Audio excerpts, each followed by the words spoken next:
Wow. I don't look like shit for a second channel video for the first time ever. Like, is this surprising? I have no idea. Did I turn the TV off? I did. Good. Hey, guys, what's up? I didn't actually just wake up. I already had breakfast, and I also wait. Keep that shut. I also freshened up because I have to go to Plato's Closet and sell some stuff. But right now, I just need to do a little bit of housework. But I thought I would talk about something, and I'm not gonna make it super. I'm gonna do two second channel videos right now in a row, but I didn't want it to be like super long. Okay, well, the biggest news is I actually just filmed a main channel video for, I don't know, I guess it'll go up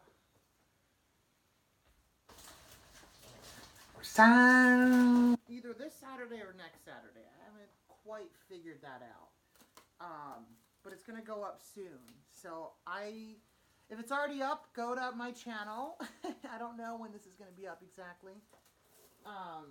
But yeah, I just thought I'd let you guys know that I'm gonna try to come back to my main channel.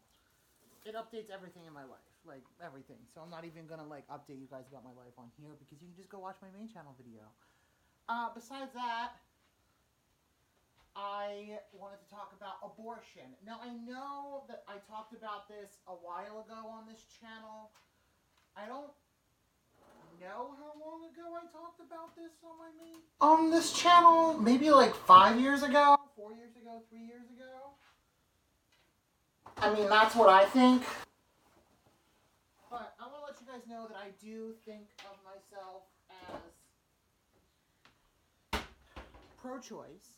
But there's no need to make assumptions about what that means for me. I just thought we have a healthy conversation about it. Let's drop the bitterness, drop the resentment, drop the anger, or at least try to use those feelings to have a healthy conversation. Because I think healthy conversations on complex topics are just so fucking good. Like they're just, you ever come across those things that are just so pure and authentic? Healthy conversations about complex topics, I think are just we fuck with them on some kind of next level. So basically, I just want to talk about the pro-life movement. That's the point of this video. You see, I think there are a lot of people who are pro-life who, they mean well, right? They see the abortion as the destruction, the murder, the termination of a person that could be, right? Or I guess in their eyes it would be a person, but it's not really. That's right? It's like the philosophy is different, right? Because it's no one's ever gonna agree in this debate because no one really. We don't have a monocultural or globally cultural idea of when life starts, right? And this abortion debate really is only a big debate in Western countries, maybe some African countries, because a lot of it does stem from Christian religious philosophy and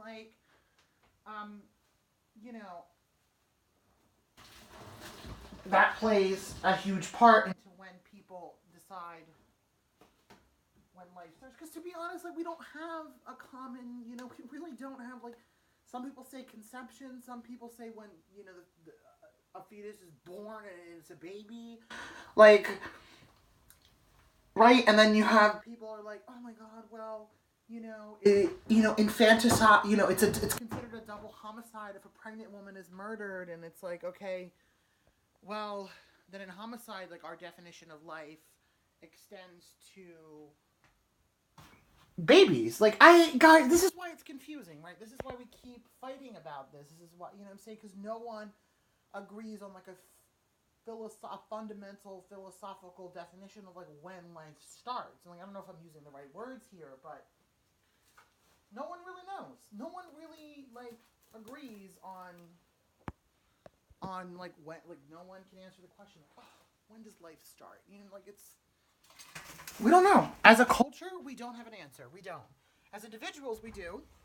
As communities within a culture, we do.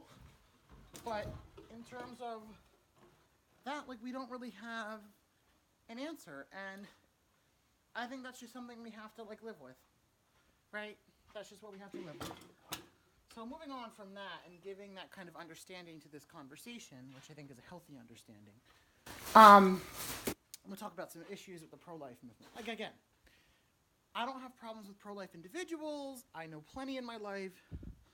You know, I just think they're misinformed. That's all, right? Just like other people who are part of political movements, but they're like chill and not extremists and not violent and don't want to harm people. It's like, I know who you are as a person, as a character, and that's amazing, and I do see it translate into your politics, and that's great. I see your empathy, I see your compassion, and I love you as a human being, but I just think you're misinformed.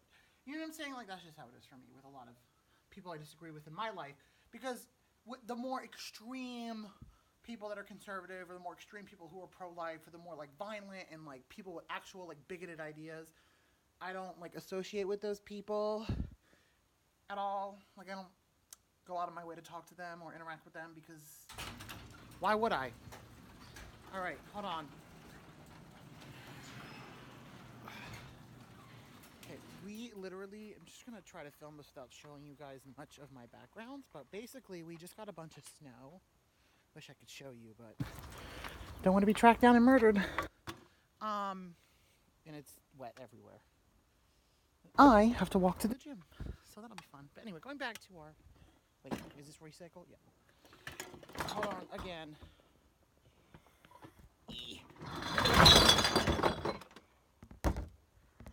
Okay, going back to our conversation on life being pro-life, I think the movement doesn't know how to fight its own fight, is basically what I'm trying to say.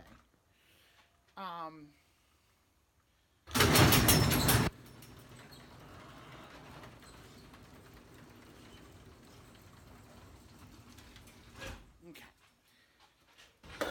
The fight doesn't know how to fight its own fight. And by that I mean, because this video is going to be longer than I wanted it to, oh well.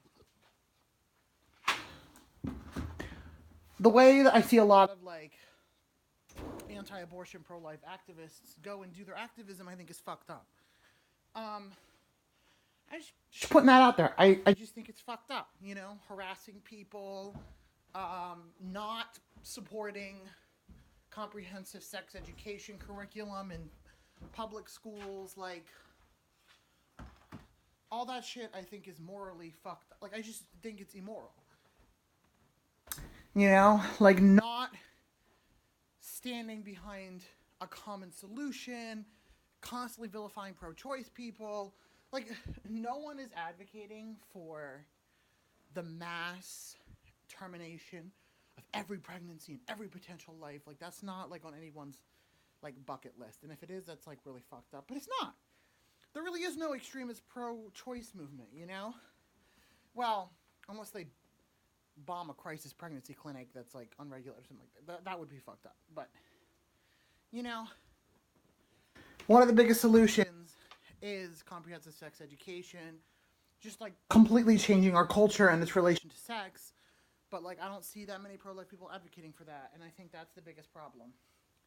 You know, it's okay to be pro-life, but, you know, do the activism that works. You know, engage in ways that work. Change the culture in ways that work. Do these things in ways that work. You know, that's what I think is, like, so incredibly important. And I feel like the pro-life movement, is not getting that, right? It's like, I know other people, like, again, I completely believe in a woman's right to choose. I use my vote in that matter. When I do talk about abortion and I bring it up in conversations, I make sure that I use my, you know, my privilege to, like, leverage that and stuff like that. When you stand behind Planned Parenthood, I think, you know, places that, like, offer abortions should still be funded because, like, it's sexual health services, right?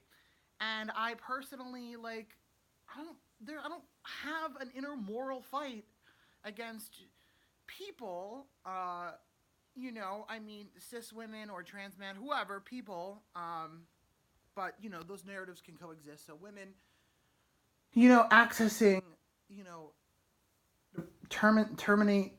pregnancy termination services, you know what I'm saying? Like in the first trimester or out of an emergency or threat to the mother's life in any other situation, like, you know, like that's just not, like I support a woman's right to choose. I support a person's right to choose to terminate their pregnancy, you know, and that's what I believe. Um, but, you know, no one should have to be in that situation to begin with, because to make that decision for a lot of people, I'm not saying for everybody, for a lot of people is very, very, very difficult and very effective on like their mental health. And so, you know, I'm not saying anyone develops anything or like whatever. You, like, don't twist my words. But like that's a difficult situation to be in. It's a difficult decision to make. So I say, well, why do people have to be in that situation to begin with, right? Like why, you know what I'm saying? If we had comprehensive sex education, if we changed the way our culture thought about and talked about sex, and I'm really referring to like heterosexual sex here, but I mean every kind of sex, consensual sex, by the way. If we just changed our conversations and changed our culture, like, you know, which isn't easy, it takes a lot of hard work and digging down deep and fighting the good fight, then, and also understanding like how, you know, people's experiences intersect with this whole abortion conversation, by the way, because we do have to understand that like poor women of color are the ones who suffer the most from the illegality of abortion, and also how they also suffer in a society where abortion is legal because it's still expensive. So acknowledging those things, obviously, and making sure our conversation around sex, our sex positive culture and our sex positive conversations include, you know, everybody, including asexual people, people of color, and poor people. And then we work to create a health infrastructure that, you know, works within this positive sex culture, which, I mean, guys, this is a whole other video. I think I've talked about this before, but, you know, obviously including, you know, hitting all those nails on the head when we talk about these things is also extremely important. But, you know, that's just like what I have to say about that. I know I'm a mess and I can't really explain myself that well or whatever, but I hope you like caught my vibe, what I was saying. And I think this conversation was super healthy. I don't feel resentful. I don't feel any hate. I don't feel any negative feelings. I feel hope. I feel positivity and hope. That's what we all feel when we talk about this thing. Anyway, subscribe, check out my other videos. I know it's been just like social, but it's just like this is a healthy way for me to get out my thoughts instead of having like 55 tweet threads that annoy people. So I thought, you know, like whatever, let's talk about it here because I can express myself better in person than I can through the internet. It's either this or writing, and I'd rather do this, to be honest, because it's way easier than writing. All right, I will see you guys next time. I'm probably not going to film that second video I mentioned. I don't even remember what it was about, but ciao, hasta luego.